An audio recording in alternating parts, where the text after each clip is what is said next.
For those of you who weren't in attendance yesterday, let me just make a couple of comments. We will have 3 speakers in the session that will be connected at the same time.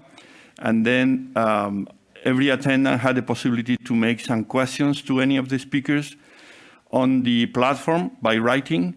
I will receive the questions in here, and after the third talk, we will have a 15 minutes discussion where I can pass the questions along to the corresponding speaker. Regarding the talks, I just remind the speakers that you have each 25 minutes. Please try to stick to this time to avoid any delays in the session. And when the other speakers are talking, please just keep your microphone in mute to avoid interference. Having said that, we're gonna then kick off the session. And our first speaker of the day will be Dr. Adolfo López de Munain from the Biodonostia Research Institute in Donostia. Adolfo, you have the floor. Please go ahead.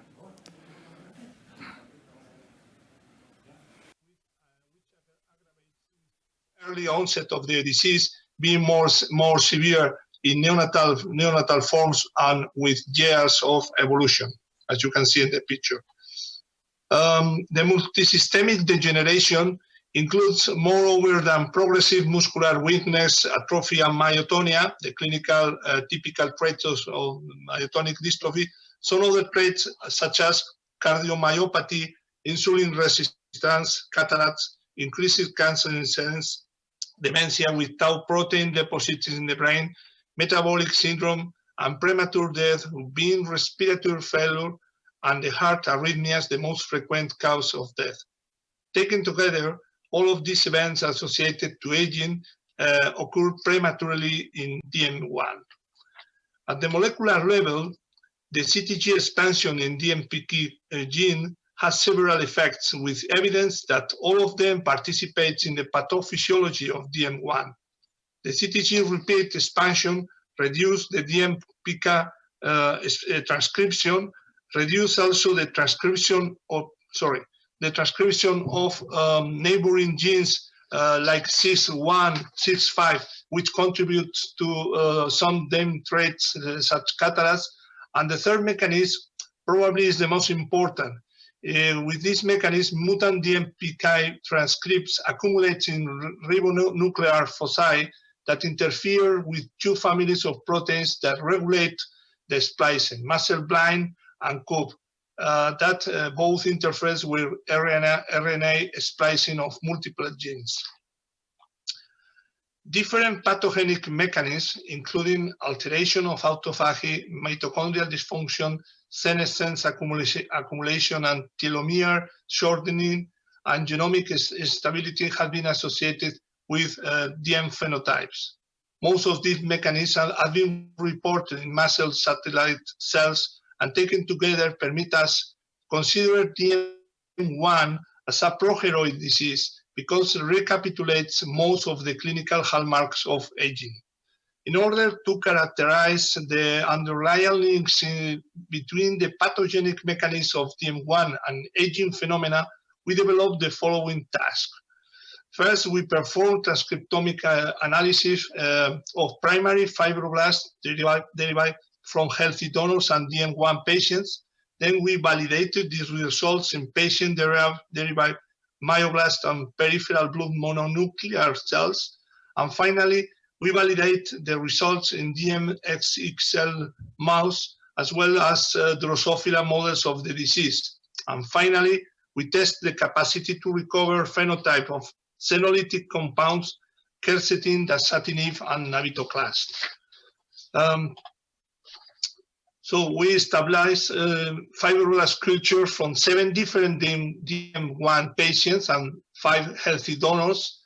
First, we determined whether fibroblasts recapitulated the molecular alteration observed in DM1 patients with Western blot, immunofluorescence, and qPCR, showed that the expression of these genes, DMPK, muscle-blind and 6-5, was reduced at an mRNA level, whereas curve was elevated in DM1 derived fibroblasts.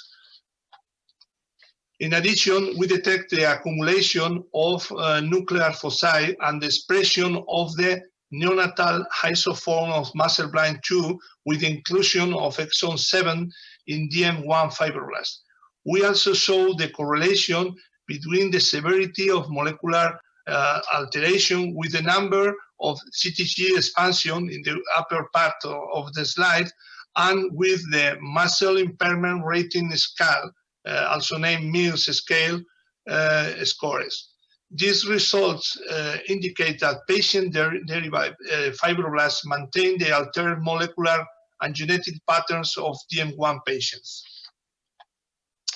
At transcriptomic level, we identify in these fibroblasts 378 genes that were significantly altered in DM1 fibroblasts. 292 are down-regulated and 86 are up-regulated. Gene ontology analysis classified these genes as genes related to cell cycle, cell division and replication, and DDR, DNA damage response, where the processes more significantly altered in DM1 derived fibroblasts, all of which are down-regulated. Next, we validate the transcriptomic alteration in additional samples of DM1 patients. Interestingly, DM1 fibroblasts displayed lower expression levels of genes involved in cell cycle and some others involved in cell division and DDR, among other genes. We also studied these pathways in DM1 PBMC, primary human DM1 myoblast and myoblasts from tibial anterior of DMXL mice, the mice model of DM1. And we found that the same results as in fibroblasts. Correlation analysis confirmed significant positive association between muscle-blind and DMPK1 and between them and cell cycle genes. Also, we found the same alteration in myoblast and in DMSXL myoblast, suggesting a central role of cellular proliferation in DM1 pathogenesis. Well, we also found a significant decrease in the growth of DM1-derived fibroblasts compared with control.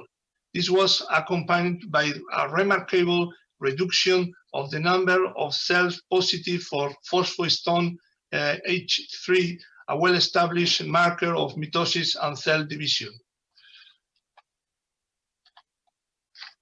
Next, we investigate whether the accumulated deregulation of cell cycle, replication, division, and DDR could trigger the acquisition of a permanent senescent state in DM1.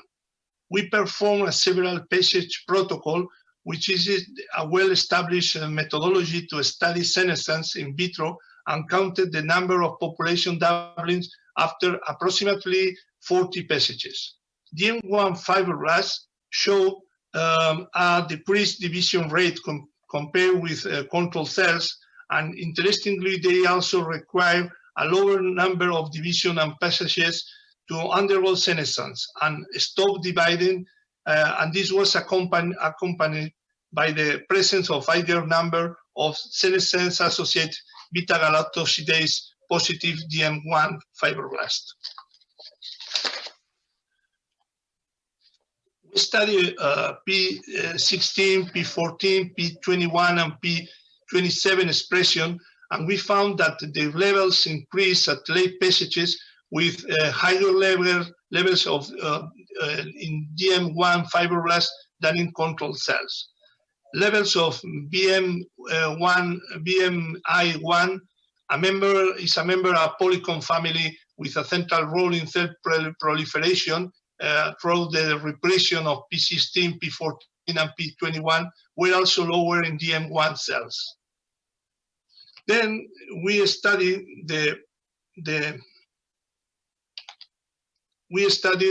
these cell cycle regulators P16, P14, P21, and P27 and BMI1 in 3 additional cellular models of DM1 in primary fibroblast, in PBMC, and DMXL mice. And we found the same alteration than DM fibroblasts, suggesting a central role of cellular proliferation in DM1 pathogenesis.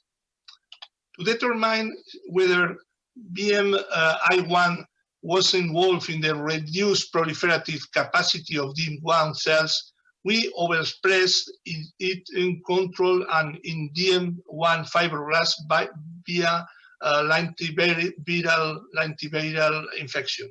After confirming the increase in BMI1 expression at the protein and RNA level, we performed functional studies and found that BMI1 restoration rescued the impaired cell growth and proliferation of the DM1 fibroblasts, similar to a similar extent to the control cells, as you can see in this slide.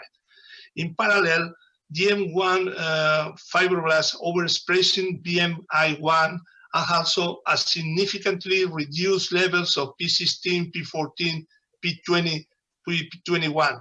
Moreover, we also found that BMI1 overexpression decreased the number of sub-beta-gal positive cells.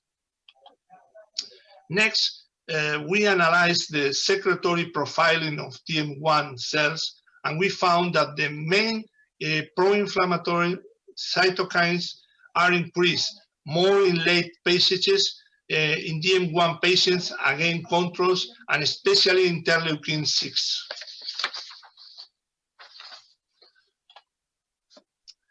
Xenotherapy is a novel therapeutic strategy that aims to permanently remove senescent cells. Given the premature and enhanced senescence of the DM cells, as you can see in the previous slide, we investigated the efficacy of this type of therapy against DM1. We treat late passages DM1 and control fibroblasts with 3 independent senolytic compounds, quercetin, dasatinib, and navitoclax during 72 hours. First, we quantified the beta-gal staining and observed a dose-dependent decrease in the number of positive cells in control and DM1 fibroblasts after treatment with each of the 3 senolytic compounds independently. We performed similar experiments in early passage fibroblasts. In this context, senolytic treatment also decreased the number of beta-gal positive cells and increased the number of caspase-3 positive cells, similar to a similar extent in control and DM1 cells. Next, we validated these in vitro results, with in vitro results in a Drosophila model of DM1 that expressed 480 interrupt CTG repeats. This slide was given very kindly by Professor Artero from the University of Valencia. First, we found that DM1 flies present impaired locomotor activity and a reduced lifespan, a very strong reduction of lifespan compared with 2 control flies lacking CTG repeat, indicative of an accelerated aging phenotype. In line with this idea, the expression of markers of senescence with homologs of P21 and P27, the couple, and PCC homolog of BMI1 was elevated and reduced respectively in DM flies. In this context, DM1 flies show reduced levels of muscle, string, seed, and canna, further validating the relevance of results obtained in the transcriptomic study. Interestingly, 5 micromolar quercetin rescued the expression of muscle blind, string, seed, and canna, And similarly, the levels of DACAPO and PCC were restored after the treatment with quercetin. Overall, these results confirm the senolytic treatment recovers molecular alteration in DM1, also in vivo. Finally,